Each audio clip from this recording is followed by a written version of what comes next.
Hum, Olá, estamos de volta então para tratarmos da lição de segunda-feira.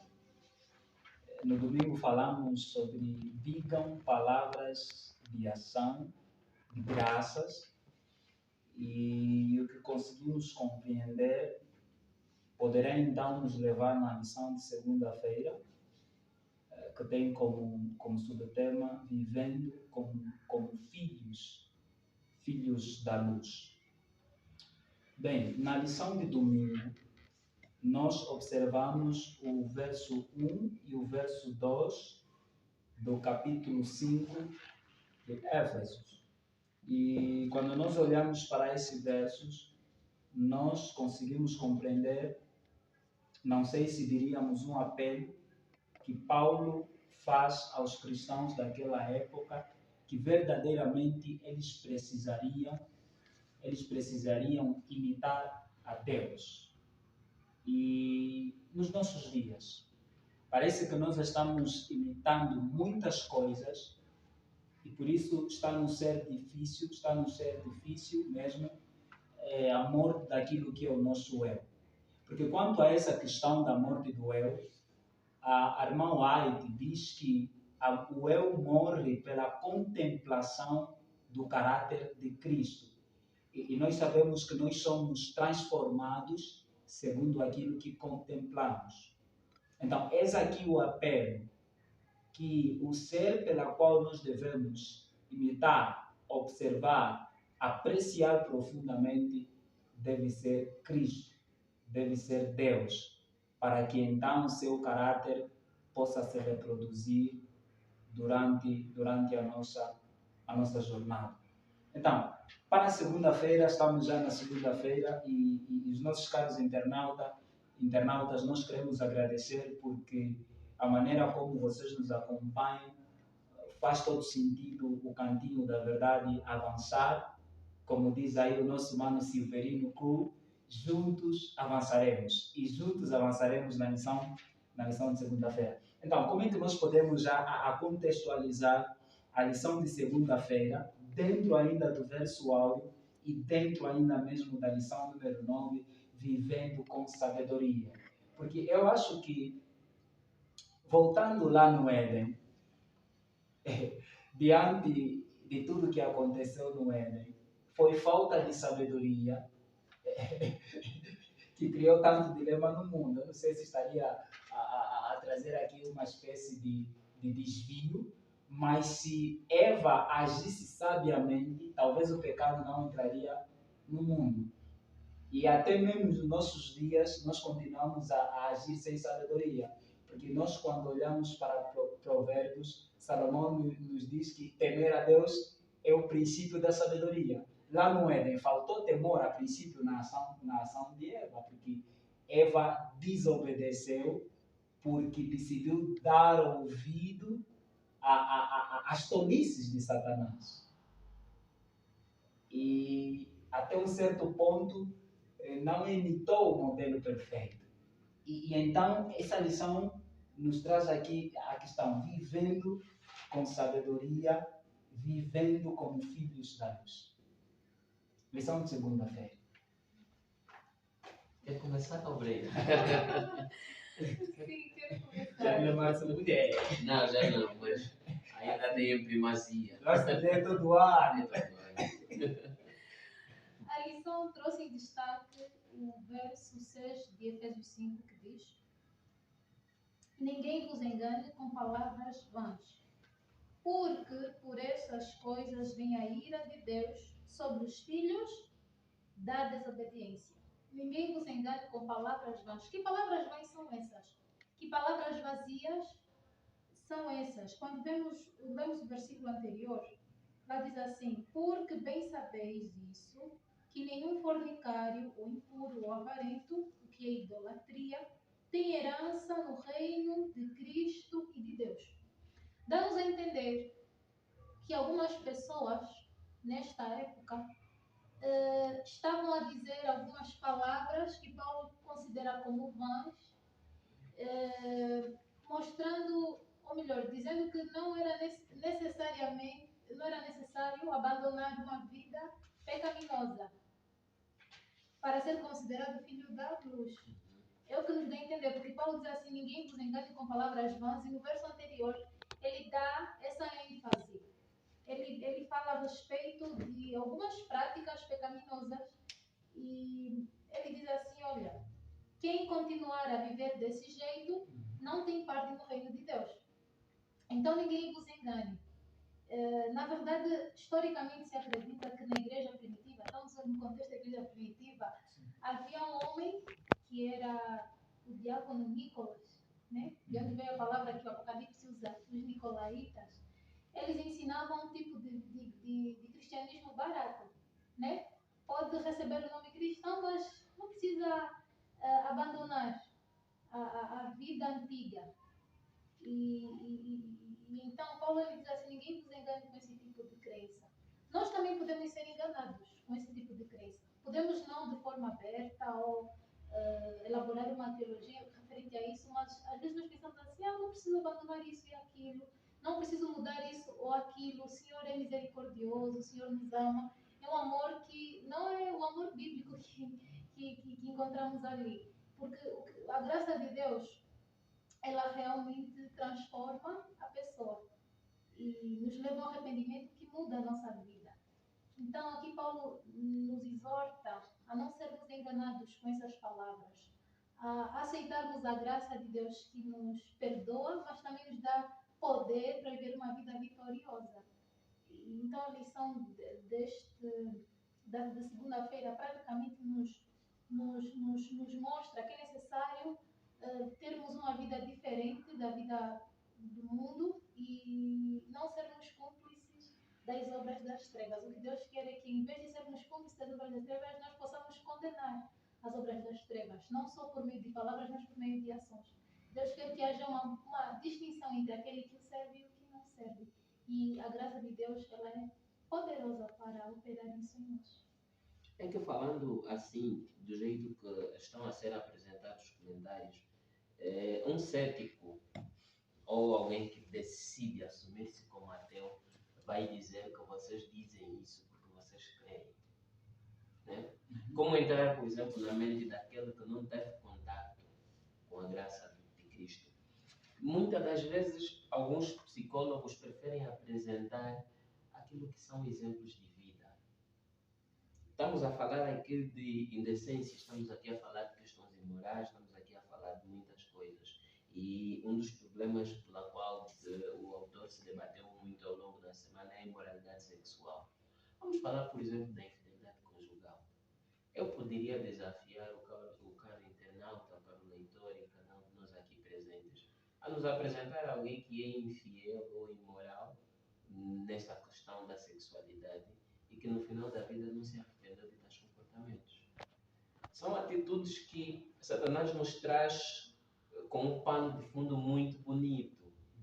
Ele nos traz com uma pregação muito bonita, uma mensagem bem leviana, de que você pode viver um cristianismo, mas mergulhado na imoralidade sexual, ou mergulhado, por exemplo, na infidelidade conjugal, no adultério e outros pecados e outros males que Gálatas 5 nos apresenta e o próprio Efésios 5 também está nos a apresentar. Mas qual é o resultado no final de tudo isso? Porque afinal de contas, qual foi a advertência que Deus fez? E vamos agora voltar para a nossa pergunta do Éden, né?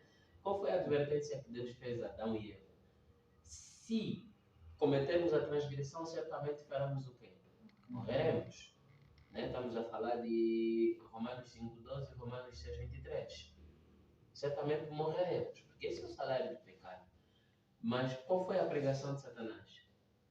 Não morrereis. Claro que é sempre pegar na afirmação de Cristo e colocar a negação. E é o que a nossa irmã Filipa trouxe, disse que os nicolaítas são assim. Ele te disse assim: você não precisa ser um cristão zeloso. É assim, Deus te aceita como você é. Até ali não mentiu. Deus te aceita como você é, porque vinde a mim, vós que estás cansado. Mas depois de você aceitar Deus, tens que fazer o quê? Tem que morrer a velha natureza e tem que nascer uma nova natureza. A lição da semana passada diz que nós já fomos mortificados por Cristo pelo batismo. E ao nascermos, somos nova criatura. Então temos que pegar tudo isso e colocarmos de lado. Então, o que é que falta-nos? Falta-nos é o quê? A lição diz que nós devemos ter uma vida com sabedoria.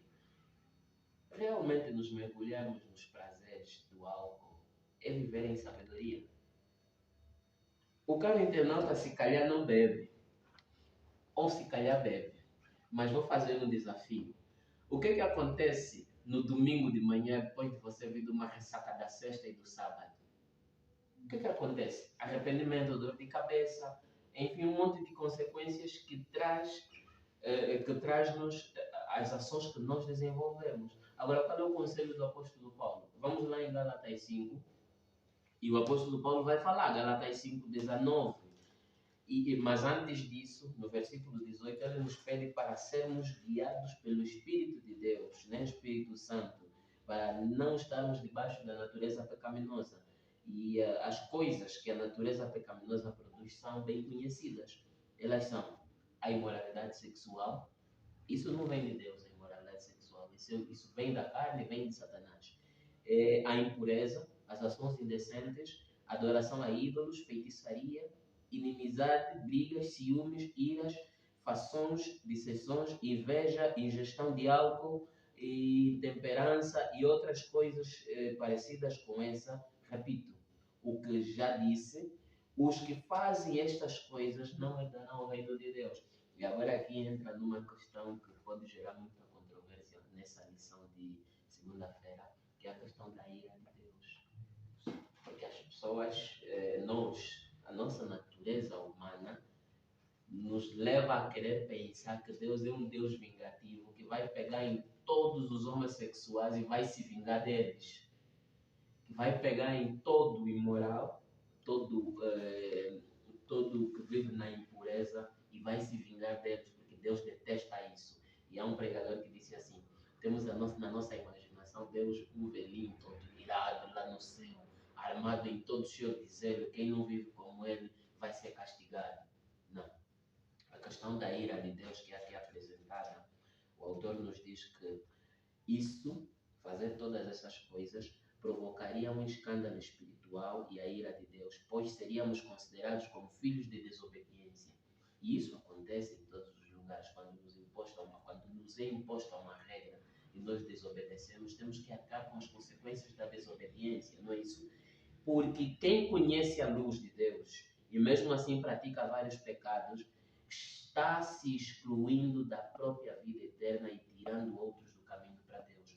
Então não é Deus que vai vir, não é a ira de Deus que virá contra você. Nós é que estamos a atrair a ira de Deus para nós, quando nós fazemos essas coisas. E é o que deu com a questão de Eva no Éden. Satanás lhe disse que certamente não morrerás. Não quer dizer que a morte Deus estava ali à espera, dizendo que eu estou à espera que você pegue para me te matar, não. Ao tomar desobediência para a sua vida, então também trouxe a consequência da desobediência. Qual é a consequência da desobediência? Por exemplo, quanto à questão da imoralidade sexual. Hoje nós vemos os consultórios de médicos naturopatas todos cheios de pessoas com menos de 25 anos com problemas de impotência sexual, infertilidade, tudo isso. E tudo isso são consequências de quê? Da desobediência ao mandamento que Deus disse não devíamos ser imorais. Quando nós vemos lares destruídos, famílias destruídas, a consequência toda é essa. E tudo isso nós vamos encarar no âmbito de quê? De sermos filhos da desobediência. Agora vamos dizer assim, eu me tornei um adúltero e lá no meu adultério peguei certas doenças como HIV e outras mais, e impotência sexual.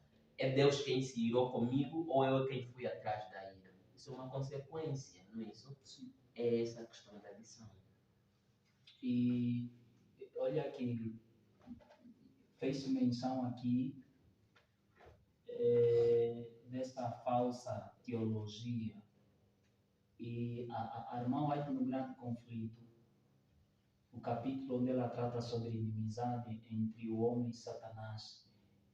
Acho que é ali, mas se não mas está mesmo no grande conflito.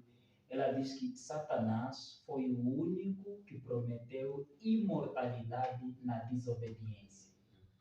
E ele continua fazendo até nos nossos dias. Eu já me deparei com pessoas que vivem um estilo de vida de acordo aos padrões do mundo e ainda crê que será salvo. Isso é falsa teologia, está introduzida já no seio da igreja, pessoas já de forma inconsciente creem que podem viver de qualquer jeito, desobedecendo, mas mesmo assim vão alcançar a imortalidade da alma. Agora, olhando para essa lição, como é que nós, como pessoas que estão sendo chamados a viver segundo filhos da luz, viver como filhos da luz, como é que seria então a questão de percebermos os enganos do inimigo, ao ponto da gente não se deixar ser enganados, porque Paulo, em Efésios 5:6, diz que não se deixe enganar com palavras vazias. Todo argumento que sai da boca de Satanás são palavras vazias, são palavras vagas, não tem fundamento nenhum. São palavras que de alguma forma, ao ser avaliado ao crivo das Escrituras, é sem sentido. Eu fornico torta à direita e no final de tudo Jesus me salva. Eu, assim, faço pacto com o demônio, me envolvo no espiritismo e me cobra a minha mãe e eu mato a minha mãe e amanhã eu serei salvo.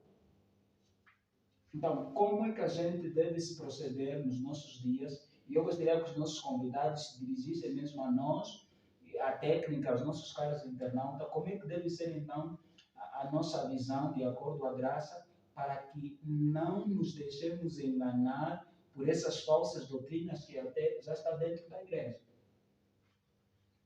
E provavelmente nos púlpitos já se prega, olha, Jesus já fez tudo por ti, e você não precisa fazer mais nada.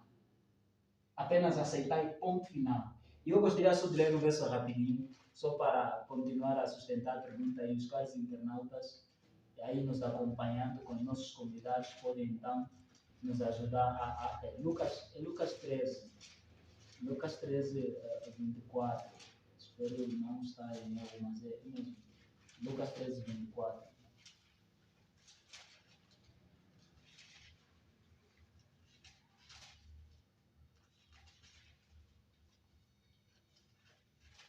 É mesmo. Lucas 13, 24 diz o seguinte, Jesus diz o seguinte, respondeu-lhes, esforçai-vos por entrar pela porta estreita, pois eu vos digo que muitos procurarão entrar e não poderão. Caros convidados,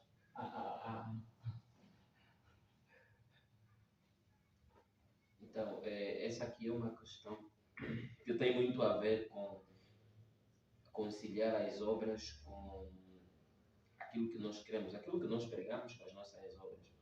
Eu creio que é o capítulo 33 de Mensagens aos Jovens, né, conformidade com o mundo. Ellen White fala muito disso, diz que viu muita gente caminhando pelo caminho largo, mas, quer dizer, o que lhe chamou a atenção é ver pessoas ali, mas com as vestes que na sua traseira está escrito mortos para o mundo. Mas ela se pergunta, mortos para o mundo como se todos estão a caminhar pelo mesmo caminho? Não há diferença, não há distinção. Mas o conselho que Deus nos traz hoje é nós não nos enganarmos, porque todas essas coisas, conforme diz o apóstolo Paulo, elas atraem a ira de Deus. Atrair a ira de Deus é nada mais do que nós termos consequência, ou nós arcarmos com as consequências de tais coisas, porque quando o apóstolo Paulo nos fala em Romanos 12, né, que nós devemos renovar o nosso ser, devemos voltar pela renovação do nosso ser, nossa mente, que é o nosso culto racional, devemos não ser racionais e não irracionais. E porque todas essas coisas que são apresentadas nessa lição vêm por causa da irracionalidade. Quando nós vivemos mergulhados na imoralidade sexual, que é o assunto mais peculiar aqui nessa lição, é por causa de uma questão de irracionalidade. Quando agimos mais pela emoção do que pela razão, aí é que nós vemos que realmente ficamos mergulhados em tudo isso, em prazeres que temos mais prazer em prazeres passageiros do que no prazer eterno que é Deus. Então, o chamado para nós hoje é este: nós devemos abandonar, sim. É claro que já apareceram muitos pregadores no público que dizem assim: Jesus já morreu por mim, por que eu vou aqui me martirizar tanto, vou me sacrificar tanto? Na verdade, o sacrifício é uma questão de disciplina para nós mesmos. E eu vou terminar dando um exemplo bem claro. O que acontece com os atletas quando são chamados para uma competição de alto nível? Por exemplo, aqueles que correm. Primeira coisa que tem que fazer é diminuir o peso para não estarem acima dele e não conseguirem ter uma performance ideal. Vamos ver, por exemplo, esses atletas conceituados, Cristiano Ronaldo e outros. Eles têm nutricionistas que lhes dizem assim, não deve comer isso, deve se abster disso. Inclusive, há testemunhos de que há atletas que 24 horas antes do jogo não podem, apesar de ser casados, não podem ter relações sexuais. Então, tanto sacrifício para quê? Para alcançar uma coroa corruptível. E quanto mais nós não devíamos ter tanto sacrifício para alcançar uma coroa incorruptível. O cristianismo exige sim sacrifício. E precisamos fazê-lo por Jesus. É como a nossa obreira Palu disse que este sacrifício nós como cristãos temos como prazerosos. E não como um sacrifício que nos tira o sossego que é inalcançável. Obreiro Malu, gostaria que a sua intervenção nos respondesse já também como podemos viver, como viver como filhos da luz. Antes de responder essa questão, gostaria de dizer que a ira de Deus não é sobre o ser humano que peca, mas é contra o pecado. E a misericórdia de Deus se manifesta para o ser humano que peca. Mas se infelizmente o ser humano não se arrepende dos seus pecados e não aceita a graça de Deus, ele, como quer destruir o pecado, terá que ser destruído também. Pelos seres humanos pecadores, o Senhor tem misericórdia. Ele tem ira contra o pecado. O objetivo de Deus é destruir o pecado. E vemos lá em Mateus 25 o próprio Cristo nos dizendo que o inferno está sendo preparado para o diabo e seus anjos, não para o ser humano. Então, o que deve nos atrair a Cristo não é o medo, mas o amor. Ele quer que olhemos para o que Ele fez por nós e possamos aceitar a sua graça. Respondendo à questão, como viver como filho da luz, né? Para vivermos como filhos da luz, precisamos, como é que eu posso dizer? Precisamos ter comunhão com a luz. A luz é o próprio Cristo, né? Ele diz, eu sou a luz do mundo. É impossível nós termos uma vida, porque o viver ainda se referir à nossa vida, ao nosso dia a dia. É impossível nós termos uma vida de luz se nós não temos uma comunhão com a luz. A necessidade maior é a consagração diária, a busca incessante pelo batismo do Espírito Santo, a oração e acima de tudo, buscar mesmo o batismo do Espírito Santo. E, na verdade, o nosso viver será como consequência, como resultado da nossa vida particular com Deus. Não achar que isto será fruto do nosso próprio esforço pessoal. É, na verdade, a graça de Deus aliada ao nosso esforço, é algo cooperativo, né? Então, só por nós mesmos não será possível. É necessário que um poder superior, que na verdade é o poder de Deus, opere em nós, para que vivamos desse jeito. É Deus quem nos ensina a odiar o pecado e amar a justiça. Então, mediante a comunhão diária, o buscar diariamente a graça de Deus na nossa vida, seremos impelidos a viver de forma diferente. Não sei se temos mais tempo, queria trazer uma ilustração. Mas então, a questão aqui exata é conciliarmos o que aprendemos com aquilo que nós temos, com o que nós vivemos. E a lição traz a ilustração, por exemplo, de uma senhora que era consagrada a Deus, vivia de acordo à luz que ela pregava e encontrava muita confusão nos empregos por causa da questão da religião, porque os patrões queriam sempre que trabalhasse no dia em que não podia trabalhar. Mas chegou um dia em que, pelo seu testemunho, aquela patroa tão rica abandonava as coisas, antes trancava num cofre, mas depois chegou um momento que já tinha tanta confiança que deixava ali todas elas sem mexer. Depois chamou-lhe e perguntou por que ele era assim. Eu sou assim por causa do evangelho que eu conheço. Por isso é que eu prefiro viver assim. E por causa desse testemunho da sua trabalhadora, a senhora também foi batizada. Porque ela viu nas obras da sua trabalhadora, da sua funcionária, aquilo que ela pregava. Então, precisamos primeiro conhecer a Deus, que é a luz, e em segundo lugar, refletir refletirmos então aquela luz que nós conhecemos. Porque nós não podemos dar nada que nós não temos. Amém. Então, viver como filhos da luz envolve observar verdadeiramente o caráter de Cristo diariamente. Siga a nossa página no Facebook, o Cantinho da Verdade. Se inscreva no nosso canal, o Cantinho da Verdade Presente, e ative o sininho das notificações. Até a próxima lição.